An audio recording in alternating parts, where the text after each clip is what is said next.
10월 8일 금요일 하나님께서 오늘 우리에게 주시는 말씀은 출애굽기 28장 15절에서 43절까지의 말씀입니다. 출애굽기 28장 15절에서 43절까지의 말씀을 봉독하겠습니다. 너는 판결 흉패를 에봇 짜는 방법으로 금실과 청색, 자색, 홍색 실과 가늘게 꼰 배실로 정교하게 짜서 만들되 길이와 너비가 한 뼘씩 두 겹으로 네모 반듯하게 하고 그것에 네 줄로 보석을 물리되 첫 줄은 홍보석, 황옥, 녹주옥이요 둘째 줄은 석류석, 남보석, 홍만호요 셋째 줄은 호박, 백만호, 자수정이요 넷째 줄은 녹보석, 호만호, 벽옥으로 다 금태에 물릴지니 이 보석들은 이스라엘 아들들의 이름대로 12이라. 보석마다 12지파에 한 이름씩 도장을 새기는 법으로 새기고 순금으로 노끈처럼 따은 사슬을 흉패 위에 붙이고 또 금고리 둘을 만들어 흉패 위 곧 흉패 두 끝에 그 두 고리를 달고 따은 두금 사슬로 흉패 두 끝 두 고리에 꿰어매고 두 따은 사슬의 다른 두 끝을 에봇 앞 두 어깨 바지의 금태에 매고 또 금고리 둘을 만들어 흉패 아래 양쪽 가 안쪽 곧 에봇의 닿은 옷에 달고 또 금고리 둘을 만들어 에봇 앞 두 어깨 바지 아래 매는 자리 가까운 쪽 곧 정교하게 짠 띠 위쪽에 달고 청색 끈으로 흉패 고리와 에봇 고리에 꿰어 흉패로 정교하게 짠 에봇 띠 위에 붙여 떨어지지 않게 하라. 아론이 성소에 들어갈 때에는 이스라엘 아들들의 이름을 기록한 이 판결 흉패를 가슴에 붙여 여호와 앞에 영원한 기념을 삼을 것이니라. 너는 우림과 둠밈을 판결 흉패 안에 넣어 아론이 여호와 앞에 들어갈 때에 그의 가슴에 붙이게 하라. 아론은 여호와 앞에서 이스라엘 자손의 흉패를 항상 그의 가슴에 붙일지니라.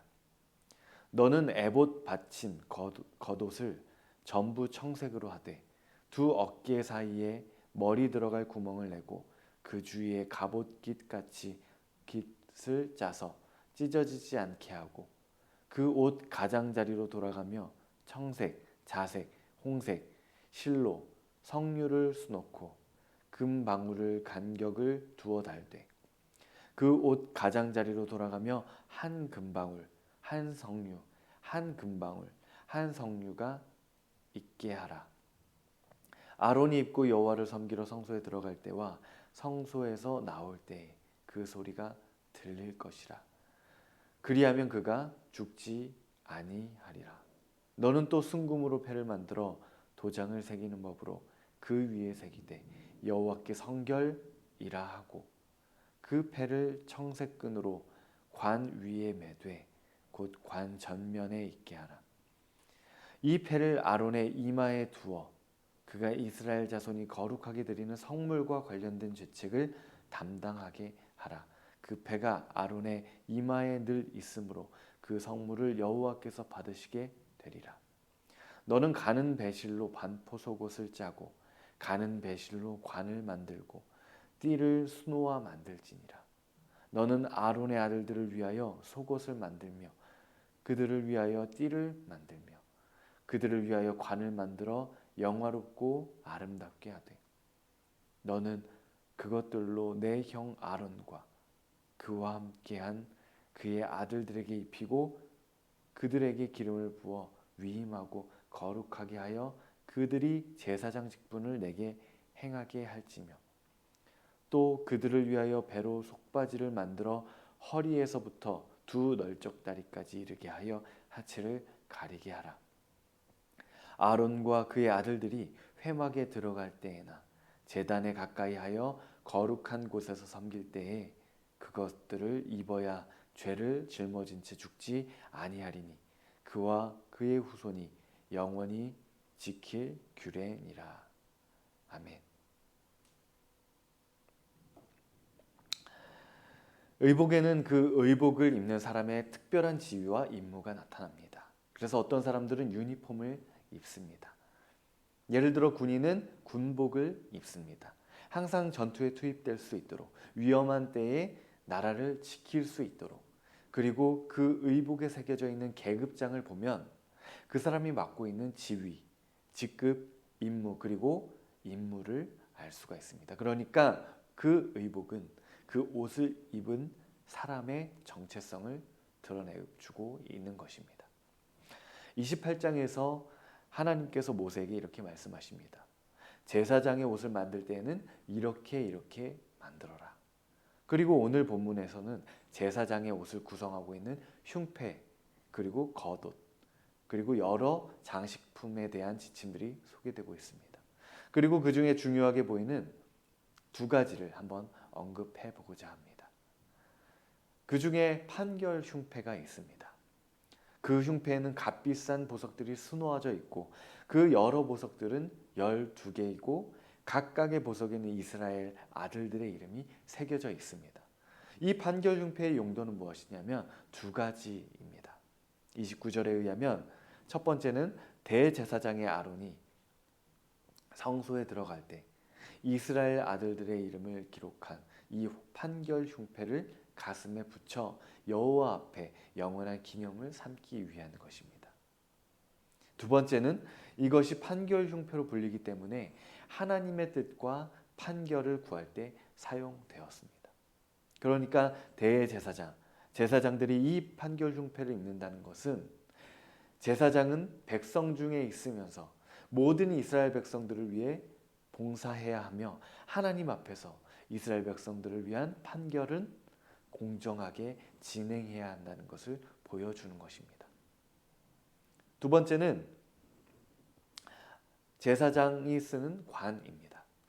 그런데 하나님께서는 그 관에 순금패를 만들고 그 위에 여호와께 성결이라고 새기고 그 순금패가 달린 관을 아론에게, 제사장들에게 쓰게 했습니다.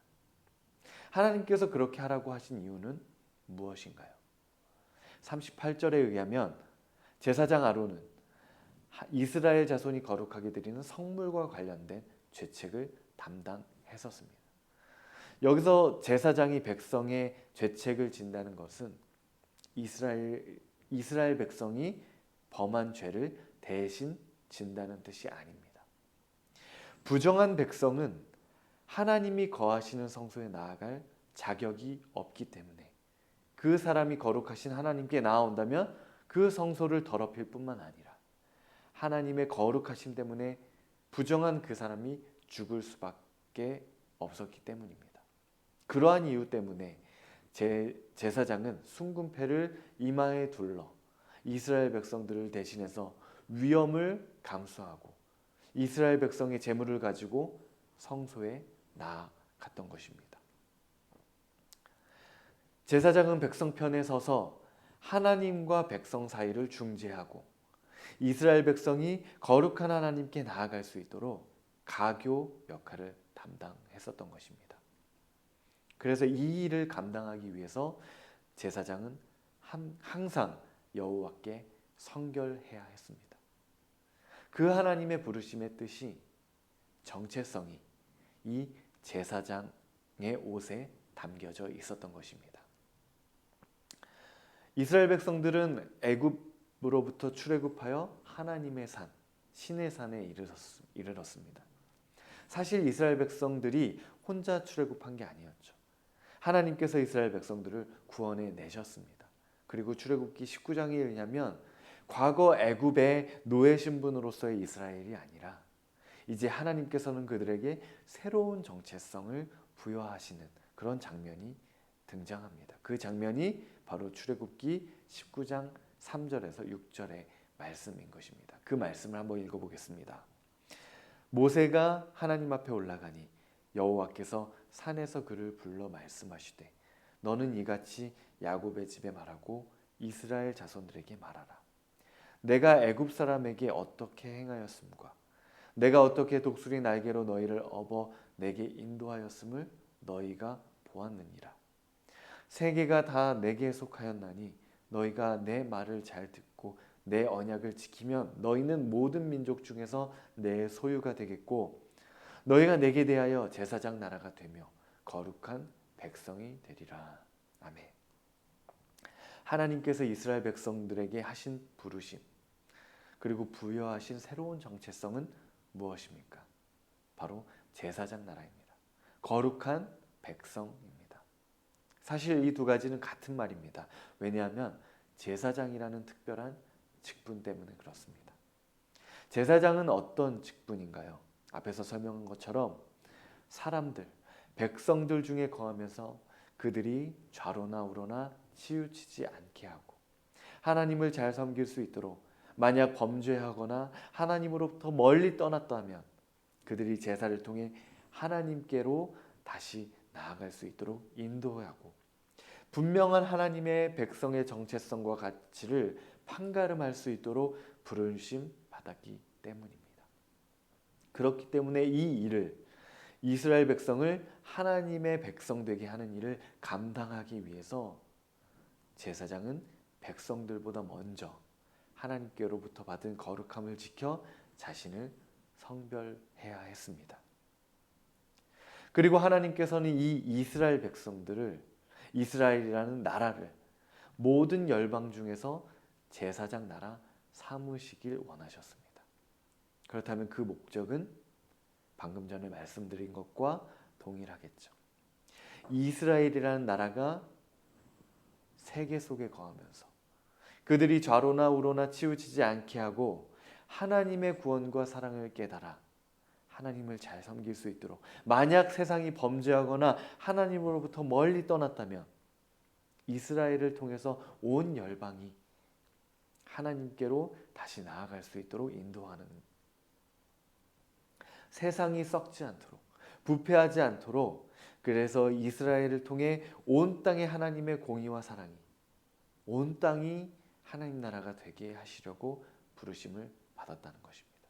그러기 위해서 이스라엘은 이런 거룩한 나라로서의 부르심을 받았습니다. 하나님의 백성, 이스라엘을 하나님의 소유, 제사장 나라, 거룩한 백성 되기 위해서 거룩한 백성 되게 하기 위해서 먼저 하나님께서 제사장에게 요구하신 것은 무엇이냐면 거룩함이었습니다. 그 거룩함을 입어야지만 하나님께 나아갈 수 있기 때문에 그렇습니다. 그 연결고리가 필요했던 거예요. 하나님께서 대제사장의 옷을 만들라 하시면서 대제사장을 통해서 하고 싶으셨던 것은 이스라엘을 거룩한 백성 삼기 위함이었습니다. 그리고 하나님은 이스라엘 백성을 거룩한 백성, 제사장 나라 삼고 싶으셨던 이유는 이스라엘 백성을 통해 온 열방과 민족을 하나님의 거룩한 백성 삼으시기 위한 것이었습니다. 과거에는 대제사장, 제사장, 이스라엘 백성이 이 일을 담당했다면 오늘날에는 예수를 그리스도로 믿는 교회가 이 일을 담당하게 된 것입니다. 그렇다면 교회라면 그리스도인이라면 이 세상을 하나님의 나라, 이 세상을 거룩한 백성이 되게 하기 위해서 하나님께서 교회와 그리스도인들에게 요구하시는 것은 무엇이겠습니까? 바로 거룩함입니다. 그런데 하나님의 거룩함은 우리의 노력으로 얻을 수 있는 것이 아닙니다. 그 거룩함은 하나님의 속성이에요. 우리가 노력한다고 얻어지는 것이 아닙니다. 그래서 종종 성경에서는 그 거룩함을 옷을 입는 것에 비유합니다. 거룩함으로 새 사람을 입으라. 거룩한 옷을 입고 연약한 인간에게는 거룩함이 없습니다. 부정한 인간에게는 거룩함이 없습니다. 인간이 도달할 수 있는 가장 최고의 범위는 바로 정결함 뿐이기 때문입니다. 그 거룩함은 하나님의 은혜로 우리에게 주어지는 것이기 때문입니다.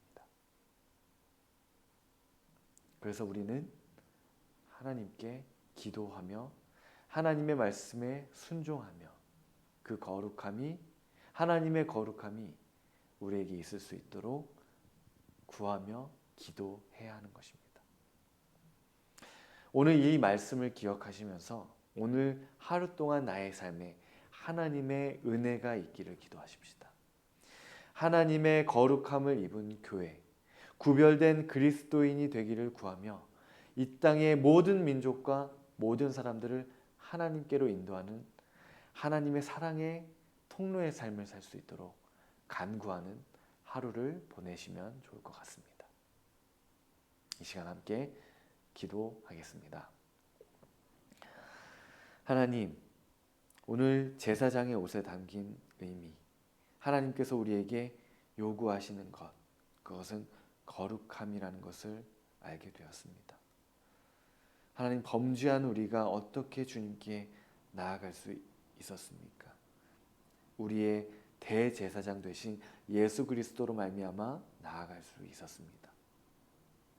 주님의 은혜로 우리도 거룩함을 입었으니 이 거룩함의 부르심을 기억하며 살아갈 수 있도록 인도하여 주시고 세상의 하나님의 나라와 의가 우리를 통하여 모든 민족과 열방이 교회를 통하여 하나님께 나아갈 수 있도록 하는 삶, 그러한 일을 감당하는 삶 살게 하여 주옵소서. 그런 영암의 귀한 성도가 될 수 있기를 하나님 주님 소망합니다. 감사하며 예수 그리스도의 이름으로 기도합니다. 아멘.